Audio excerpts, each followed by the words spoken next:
એ ભાઈ, આજકાલ ગામમાં કંઈક નવું ચાલે છે રે. શું હાલે છે? ગામમાં ભોવાઈ આવ્યા છે. ભોવાઈ આવ્યા છે તો અમે જોવા જાવ. ચંપા, ત્યાં તાર નથી જવાનું. એ તમારે મારી ઉપાધિ કરવા જરૂર નથી. એ સાંભળો જ ખરા, ભોવાયા નથી આવ્યા. તો હું કયું નો જાયમો છો? બાયું વાતું મારી સાંભળવા દે તો હું કાંઈ કહું ને. તો બોલો બોલો સરપંચ, શું આવ્યું છે? એ આપણા ગામમાં એક બાબા આવ્યા છે. એ આપણો હાથ જોઈને કહી દે કે તારું ભવિષ્ય શું છે.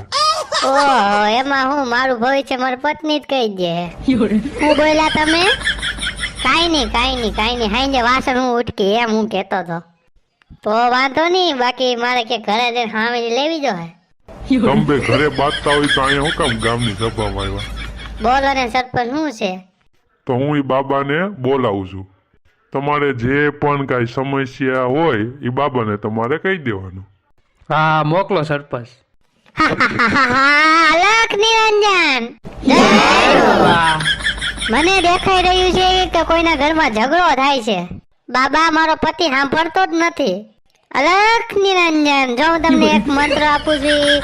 મંત્ર તમારા પતિને કાનમાં ફૂંકવાનું છે એટલે તમારા પતિ સાંભળવા માંડશે. હા, આપો મંત્ર, આપો મને મંત્ર આપો. બેટી, હું તને મંત્ર તો આપી, પણ હું થોડોક મારો ચાર્જ લઉં છું. 501 રૂપિયા લખાવી દે એટલે હું મંત્ર આપી દઈ. અલખ નિરંજન, આવા બીજા સમસ્યા હોય બોલો. બાબા, મારી ગાય દૂધ ઓછું આપે છે. બેટા, મેં તારું જોઈ લીધું છે. એ ગાય દુખી છે કારણ કે નીંદના સમય તું મોબાઈલ વધારે જોશો બેટા. હા, ઈ છે ઓ ગુરુ, ઈ છે. તો તારે આજથી ને 500 રૂપિયા લખાવી દે એટલે તારી ગા ભૂખી નહીં રહે અને દૂધ પણ વધારે આપશે. જય હો બાબાની. એ બધું તો બરોબર, પણ બાબા તમે હબીબી જેવા કેમ કપડા પહેર્યા? બેટા, હું ગયો તો દુબઈ, ત્યાં કોકને વળગાડો તો એટલે એને કાઢવા ગયો તો એટલે મારે દુબઈના કપડા પહેરાઈ ગયા. ઓહ, અચ્છા ગુરુજી. બાબા, તમે બધું જાણો છો? જી હા. તો કહો તો આજે તમે નાસ્તામાં શું ખાધું? પ્રસાદ ખાધો તો બેટા. પણ મેં તમને હોટલમાં ઢોસા ખાતા જોયા હતા.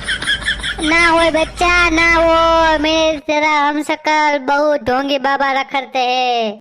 बाबा, मैं इस गांव का सरपंच हूँ. चलो मैं पूरा गांव आपको घुमाता हूँ. चलो बच्चे. ભાઈ, મેં સાંભળ્યું છે કે ગામમાં બાબા આવ્યા છે. હા, એ વાત તો મેં સાંભળી છે. તો ચાલો બાબાનો પોલ ખોલીએ. એક કામ કરું, હું ભૂત બની જાઉં. ખબર પડી જાય બાબો કેટલા પાણીયાળીનો હોય. તો આપણે હાંજે ગામમાં મળશું. આજ તો ગામમાં બહુ ધંધો થઈ ગયો.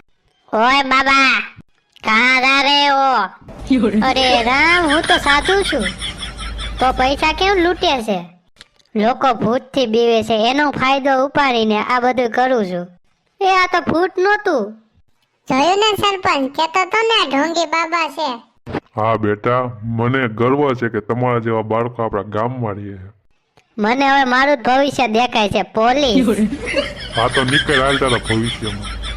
તમે પણ આવા બાબાઓની વાતો ન સાંભળતા અને તમે જે કામ કરો છો એ કરતા રહ્યો. સરપંચ સાહેબ, બોલો તો કહેજો. મારો વિડીયો ગમે તો લાઈક, શેર ને સબસ્ક્રાઇબ કરી નાખે. એમાં એને કેવું જ ન પડે, થઈ ગયું હોય. મોરે મોરો જ હોય.